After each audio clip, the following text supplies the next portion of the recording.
is good, everyone? This is your host, Deanna Kemple with Label Free Podcasts. Live your best life. You must live label free. Super pumped. I've got a very, very special guest. She has gone through a lot. She understands the pain of mental illness, divorce, abuse, infertility, and burying someone that you love. She's a public speaker. She's a woman of faith, and she's also a fellow podcaster. Please welcome Connie Lawson to the show. Connie, thank you for being here today. Can you please introduce yourself and tell the audience a little bit about your background? Absolutely. But first, I just want to say thank you so much for having me on. What a blessing Podmatch has been in leading me to people like you to be able to be on your show. So I am so grateful to be able to be on your show, especially the Label Free. I listened to a couple episodes and I just love that title. That is definitely what I'm striving to do. Yeah. I am a podcaster from Oklahoma City, and I have the Weed, Seeds, and Beautiful Things show. It's a show about how to live in radical faith and how to just find healing in your life. So I do it to help people, and I have a mixture of neat guests and myself on the show, and it airs every Friday on all your favorite platforms. I love that. And so before we got started, I asked you just to kind of tell me about the podcast a little bit. I love our community. You're absolutely right. Podmatch has been awesome. I've been a part of it for a while now, so probably about 10 months maybe. And I have met some incredible people like yourself, and it has just been so awesome to connect with you guys and for us just to kind of keep building this freight train around podcasting. Yes. And yes. so for me, it's kind of like a dating app for podcasters. Yeah. You're not the first person that said that. You're absolutely right. But I actually I didn't really know anything about podcasting until I got an article a couple years back, and that's when I started it. So it's been awesome to be a part of the community. So I'm excited that we're doing this together. So tell us a little bit about your podcast. Well, the Weed, Seeds, and Beautiful Things show, I take a really intimate look at struggles that go across the board, from anything from relationship issues to mental health. I'm a super big mental health advocate, having struggled with that myself. I know that the stigma attached to that is so real and so painful, to issues with infertility, to marriage, looking at the struggles. I think throughout life, the one thing that connects every human, regardless of their race, their gender, their spiritual orientation, is struggling. Yeah. And so that is a thread that connects through humanity. It's something we can all get behind, we can all learn from. And so the show talks about that in a redemptive way, but in a way that does not minimize the struggle. So I don't try to divert ourselves from the struggle or even to get away from it. I don't tell people that the goal is to get over the struggle. What I do is, how do you live with the struggle? How do you thrive while you're struggling? And how do you have hope despite the constant struggle? And so that looks different for different episodes and different struggles. Sure. But because of my own history and the diverse struggling that I've had and the rich experience into different pits, it enables me to be able to talk from experience and compassion about a lot of different topics. And so that's what I like to address. Sure. I love that. And so I'm no stranger to struggle myself. I've gone through a lot in my life, and I feel that there's a lot of growth happens within the struggle. And Yes. So I think that when we are blessed, I look at it as being blessed to experience some form of struggle in different areas of our life that allows us, it gives us that wisdom and that peace, knowing that we've gotten through something, whatever it might be, and that you are now gifted with wisdom to anybody that you talk to on your show to maybe help them work through that, or give them a different point of view, or one of your audience members, or one of my audience members here, give them a different point of view on how I say embrace the struggle. I say embrace it and learn how to, hopefully you're finding how to grow through it, and knowing and just keeping your faith. I mean, I'm a woman of faith as well, keeping your faith in God, because there is light at the end of the tunnel. If God brought you to it, he's going to bring you through it. You know what I mean? Yes, absolutely. I posted something recently on my Instagram, and it said something to the effect of, don't fear the seasons of darkness. I became the woman that I am in the seasons of darkness. And then at the bottom, it said, don't fear the dark. And I think that the more that I do the podcast and the more that I go through life, I am realizing that who I am is not apart from the struggle. The struggle is hard, it's difficult, it's uncomfortable, but it is the thing that is changing me and making me into the person that I want to be.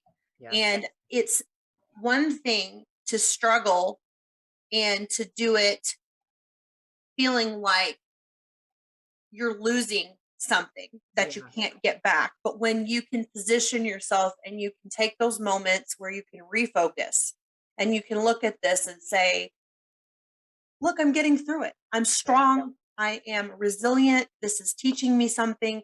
Looking at who you were beforehand, you can see the steps that you've taken, and those steps you can help someone else through.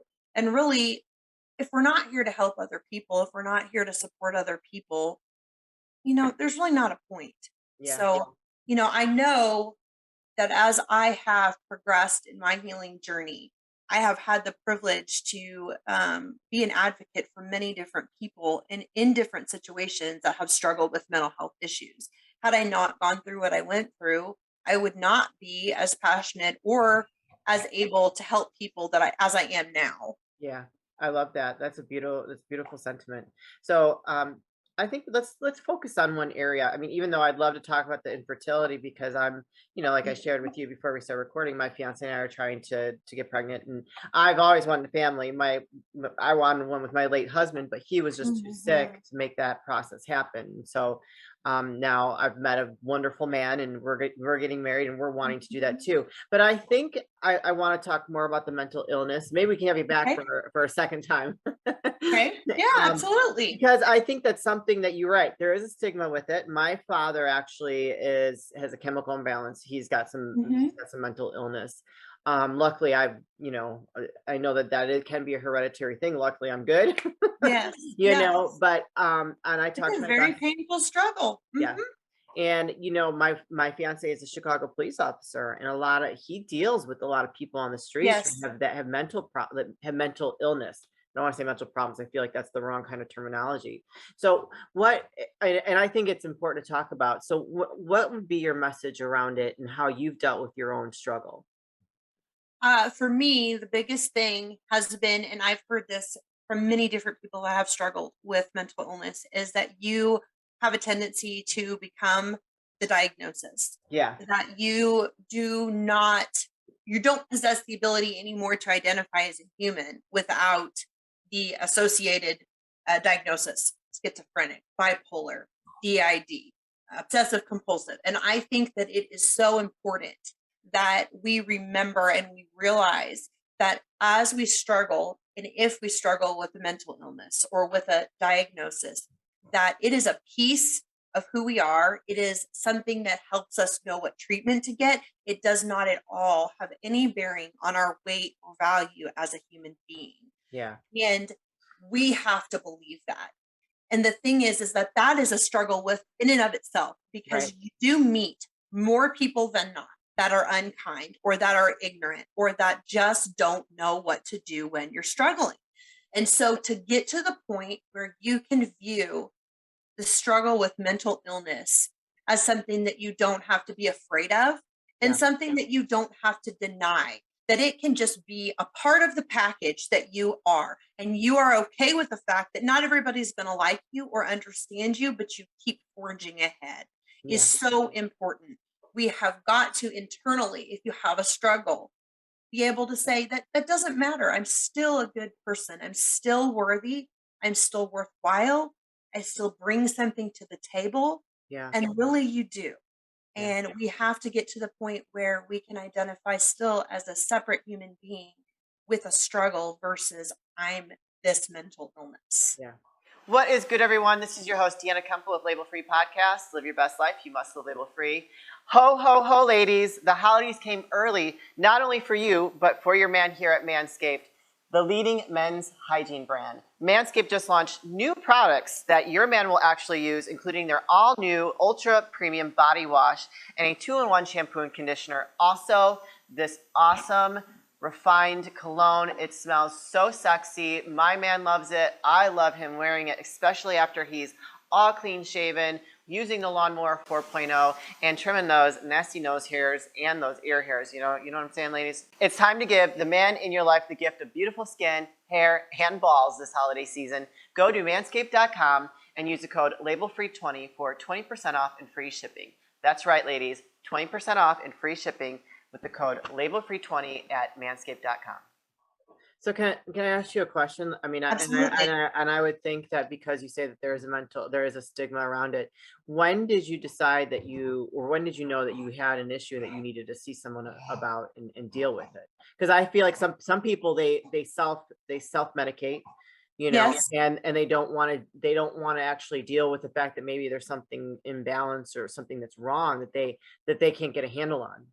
Absolutely. Well, for me, I actually caught an autoimmune disorder when I was 11 years old, and it's called PANDAS, and that's an acronym, and it stands for Pediatric Autoimmune Neuropsychiatric Disorder Associated with Streptococcus. It's a Oh, long way of saying whoa. that I got the strep virus, strep Okay. throat, as a little girl, Okay. and instead of my body realizing that it had this virus in it and Yeah. fighting against it with my immune system, it attacked my own brain.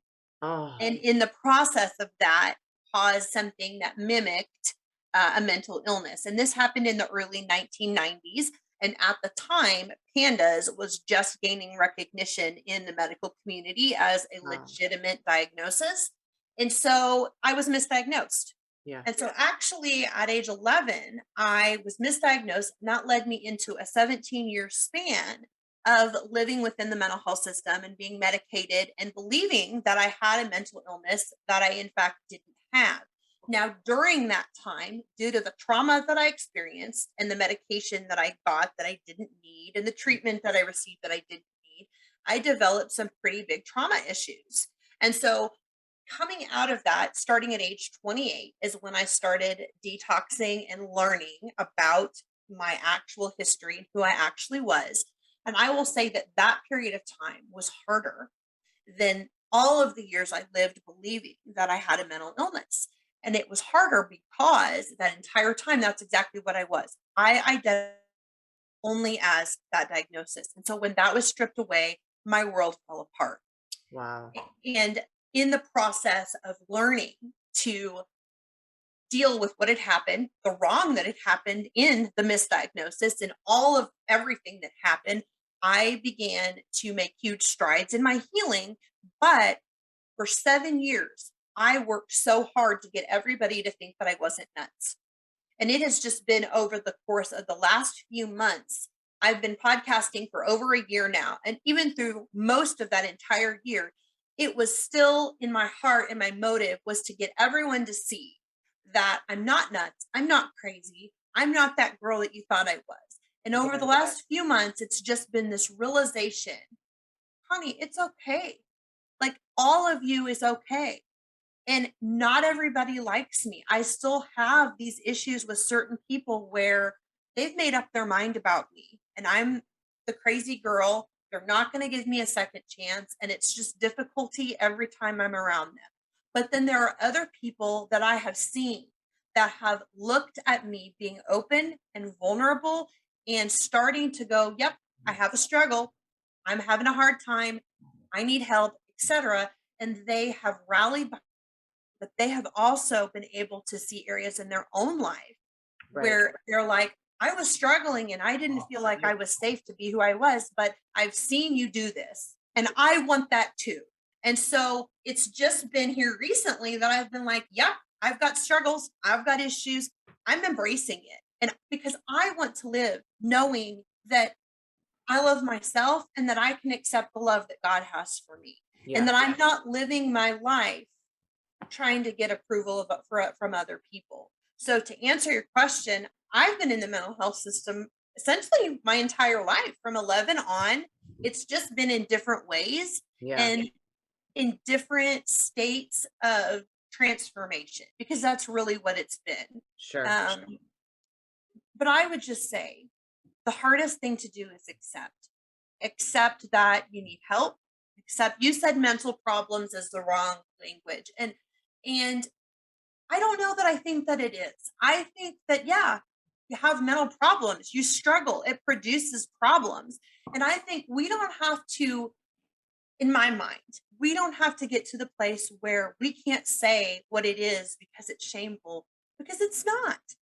Yeah. It's not. It's okay to call it a problem. It's a problem. It makes life harder. It makes processing things more difficult. It makes your emotions harder to control. It doesn't make you less of a human being. Right. And so acceptance that you have the struggle, you need the help is key. And I think you accept things at different intervals and different amounts at different times. And so you work to accept the next thing. Yeah. And when you accept the next thing, then you're ready to accept the next thing. And with each level of acceptance comes a level of healing. And part of healing is being able to love yourself. And I'm not talking about the frilly, oh, I love myself, I'm living my best life. I'm talking about that deep down, hardcore. It gives you a backbone of steel when you come up against opposition. That part of you that even when you're super down knows I've got worth. I'm gonna hold on. I'm not gonna back down because I've hit some wall or someone's unkind or the doctor was a jerk. I'm gonna keep pushing through because I am worth doing that for. Yes, I love that. That's you are. You are worth it. You are absolutely Yes. worth it. But what I've heard a lot though from people that have had to struggle with the mental illness is the medication from the Yes. doctors. And actually, my producer, his own mother they had her on the wrong dosage of medication, and she fainted at work. And just, Mhm. like for me, it's just like and I hope you don't get mad that I'm saying this. No. No. I'm, Uh-uh. I'm saying to my producer, if you're watching this, you can cut it out. Oh. Sorry. Oh. But I feel that it's very important for people to educate themselves and Yes. be armed with information when they're taking any type of medication for any issue, but especially mental Absolutely. illness, to make sure that they have been diagnosed the correct way. So And they aren't people giving. have to advocate for themselves. Right. They have to do that. Yeah. It is so easy, especially when you suffer from a mental illness, a mental disorder, a mental disease, that you feel that you have to accept whatever somebody says because you're not right in the head. Yeah. And now there is a balance. There's this fine line where, yes, you accept help. You can realize that things are more difficult, but that does not mean that you don't know what's going on inside of your body. And if Right. something doesn't feel good, or if something feels worse after taking a certain medication, you have to speak up, Yes. because even even when the doctor won't listen, even when you feel like people are dismissing you, you have to continue to speak up, because that's how Whew, progress that is make me so mad. If somebody starts trying to dismiss me and I need help, that's Well, the gonna make sad me. case is that happens to a lot of people that have mental disabilities. Yeah. Is we get dismissed for the sake of not knowing what we're talking about. And so you have to be someone, again, that will continue to advocate for yourself and continue to be humble enough to accept and receive help. So it's that very fine balance of knowing who your safe people are. And your Yeah. safe people are people that will not take advantage of you, that respect you and give you dignity, even when you're struggling, and that always listen to you. Those are important things to have in a safe person. And everyone needs a safe person. It's really just kind of like a best friend, somebody that you know is going to tell you the truth and never use anything against you, but they're not going to let you do something ultimately that's going to harm you either. Yeah. And so people, especially with some type of a mental illness, need a safe person like that, somebody that they can go to and say, I feel like I'm being dismissed by my doctor. Would you go with me Yeah. and back Like me that. up? Yeah. I totally agree with that. I mean, when my late husband was so sick, I had to be an advocate for him, and I learned a lot about the medical system and Yes. how patients get treated. That you absolutely have to either advocate for yourself, be strong enough to do that, or have someone there with you that can advocate for you, because And it's there is no shame in needing someone there with you no, to absolutely not. advocate for Because you. they like railroad you. But anyways, we're gonna get Yes. off of that because we're almost coming to the end. Okay. You have some really great things going on in your life. Where can people find you, follow you, connect with you, all those good things? So you can find me on Facebook or Instagram at Weed Seeds and Beautiful Things. And then my podcast is also titled that, Weed Seeds and Beautiful Things. And it's on all of your favorite podcasting platforms from Apple to Alexa and Spotify, etc. And then I have a website. It's weedseedsandbeautifulthings.com. So, and I sell my art on my website, and I'm starting to sell t-shirts. So Awesome. hopefully that will take off. And I've got a book I'm working on, so be looking out for that. So Yay, that's awesome. Good for you, Connie. And so you have sounds like an awesome husband with a blended yes. family. So before we say goodbye and I ask you for your last words of wisdom, can you tell us a little bit about your beautiful blended family? Yes, we are both divorced. We both come from really broken backgrounds. And I met my husband and we got married in 2009. And he brought with him two children. And then over the last 7 years, we have gone on to have um, two more living daughters and three that are in heaven. And we have really overcome a lot of adversity in our marriage. My husband has learned to overcome his past and live well with me through my struggles. And I have learned to be a functional wife and mother. So it's really just quite an incredible journey, all which you can hear about on the podcast. Awesome. I love that. And so your what was your previous show about? So this last Friday, what did you guys talk about? Did you have a guest? I did. I had a guest on, and her name was Kelly, and she is a divorce life coach, and she was a really, really neat woman. And then before that, I had a mother that had lost a daughter through Oh, an accident because October was, Infant Loss Awareness Month. And although it wasn't an infant, it was still just a really, really compelling story of overcoming loss. sure, sure. That's amazing. So you guys, I will put all of her links in the show notes. So don't hesitate to reach out. Go subscribe, Yes. listen to her channel, support our girl here, Connie. So because she's talking about some very, very serious things that are very real to a lot of people that are out there. If you know anyone that could benefit from listening, do not hesitate to share her show with them. And Thank Connie, like I told you, before I let my audience or before I let my guests go, I always like to ask for some last words of wisdom or advice. So, what would you like to leave with the audience today before we say goodbye? I would like to leave with the audience that there's always a reason to have hope. Even in the darkest places that we find ourselves, there is always a reason for you to keep going. And there is always a purpose in whatever you're going through. And I want you to know that the very thing that you feel like disqualifies you from running your race in life is actually the thing that qualifies you. I love that. That was awesome. Great words, Connie. Thank you so much. Keep us posted on your next projects or anything exciting that you have going on. We'd love to share it with our audience.